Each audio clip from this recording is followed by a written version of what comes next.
พี่น้องเราไม่ได้เข้ากับสิออกรถเนาะแล้วก็ใส่เกียร์หนึ่งลงเบรกอันนี้ตอนวานเนี่ยเขาลืมเอาลงเนาะโทษทีเอาลงอยู่แต่มันไม่สุดเนาะเอาไม่ได้เอาไม้ไปไม่ได้สิตั้งใจเฮ็ดล่ะตั้งใจเฮ็ดให้มันได้รถที่สั่งวันนี้นี่รถกาโอ้สู้ชีวิตแห้งพี่น้องเลยตีฟองมาไหลขยะเบิ้งนี่แต่ก็บอกเป็นยังเนาะเพราะว่านักเรียนเนี่ยเขาต้องเอารถยากๆเนาะจึงสิผ่านรถไม่ยาก วันนี้เขาการเล่นเขามุมเป็นมือที่สองแล้วพี่น้องเนาะอันไกลเซ็งละทีหน้าก็เซ็งแล้วเนาะพี่น้องเนาะลดเอาไปก่อนเมื่อไรกินมีอยู่นี่เนาะยองปัดกินแต่มีรอเนี่ยถ่ายไอ้เนี่ยเอ้ยมีรถทางหน้าเขาก็หยุดไปก่อน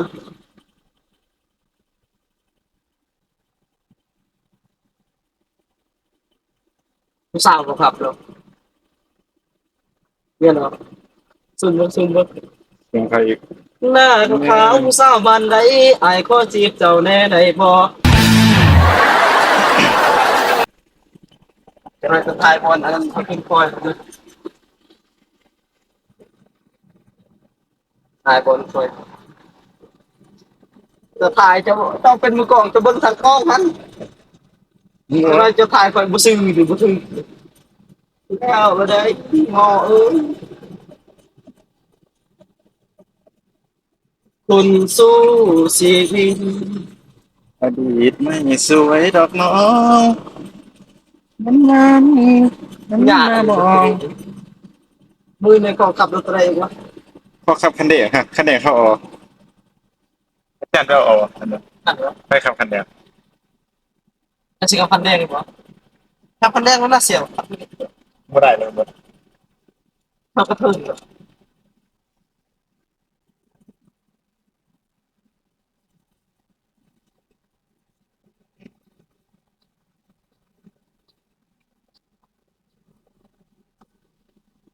เร่งไม่ยากนะรถเลยนะคือว่าของอะไรอย่างเงี้ยไปเปลี่ยนมันนะอ่ะเปลี่ยนใหม่ก่อนมาเดี๋ยวอาจารย์เอาคันเดียวมา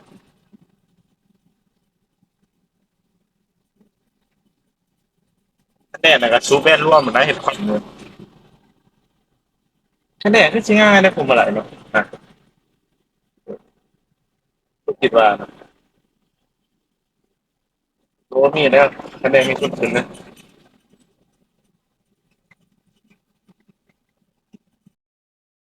โอ้ยกายโค้ง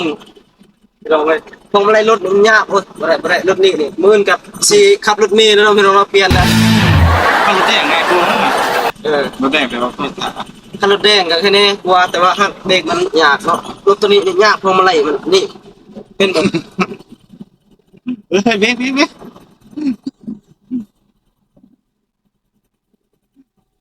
บ่ได้จะเบิ่งนี่ว่าสิเกี่ยวขอบทางท้ายเบิ่ง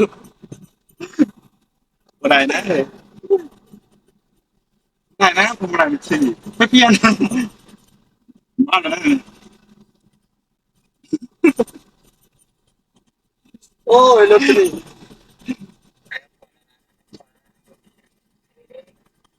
ผมอะไรมาได้นะ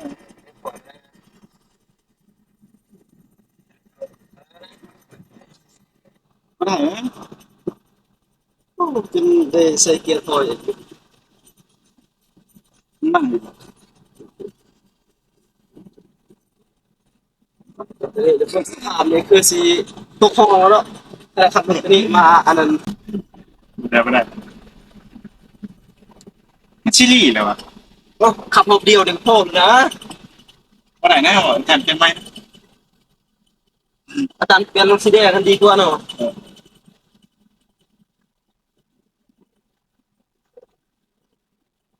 ก็คิดเพียงหรือคิดมาถึงถ่ายตัวเบิ่งเนี่ยถ่ายรูปถึงว่า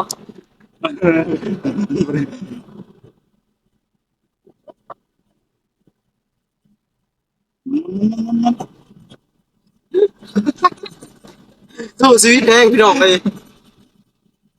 สู้ชีวิตแห่งรถโอ้พวงมาลัยมันจักเป็นรถอันนี้รถแต่สมัยสงครามมันบ่เมื่อวานนี้ยังเว้นสิเป็นแบบนี้นะเมื่อวานนี่มันก็หักพวงมาลัยมันสุดอะไรนี่ นะ หักสุดอะไร เด็กๆสุดหรอวะสุดอันนั้นนี่โอ้ยบ่ได้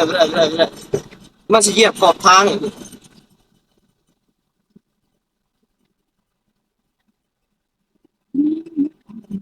โอ้ยบ่ไหวเลยนี่พี่น้องบ่ไหวมันเป็นแบบนี้นะปล่อยเขาเปลี่ยนรถได้ไหม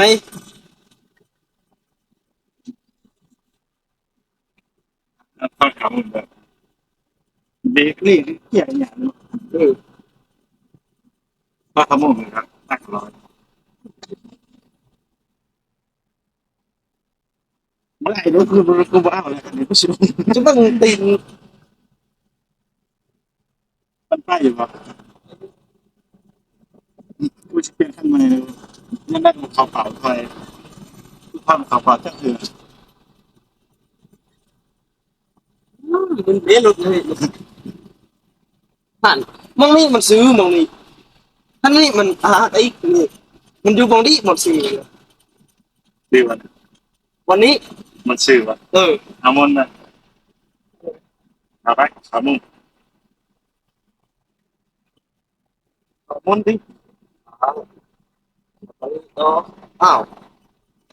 ล็อกแล้วจานเอ้ยรถเขาล็อกแล้ว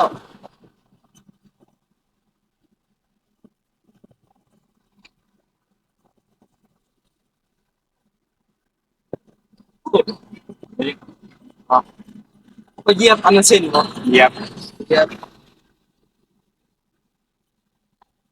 พี่น้องสิเปลี่ยนขับรถไหมนะพี่น้องเลย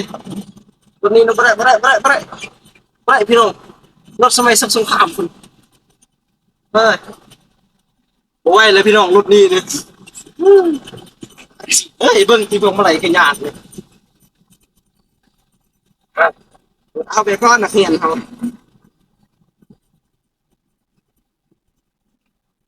ไปแดงคอยกระสิตั้มเลยเดี๋ยวสิล่วงไปแดงเลย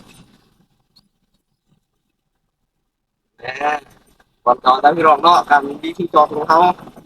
เต็มเต็มการจอดกลับไปหน้าค่อยๆเย็นๆปล่อยขาค่อยๆการสเปอร์ตีพวงมาลัยมาไว้เพราะรถนี้นี่พวงมาลัยมันมีแล้วซีดีนะ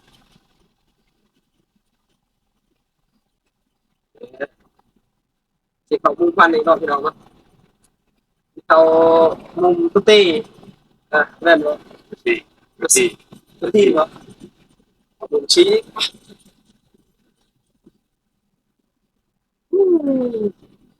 กับรถตัวนี้ไม่อยากกินข้าวเลยกินข้าวกับปลงเงินอื่นกับยาก ก็มาออกก่อนเลยนะครับเพื่อสร้าง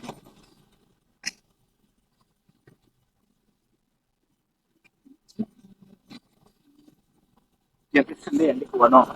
ถ้าได้ไงตัว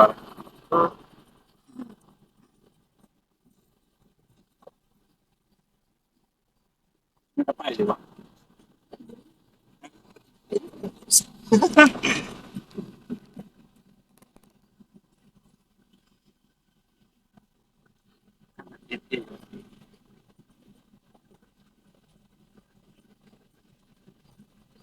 มัน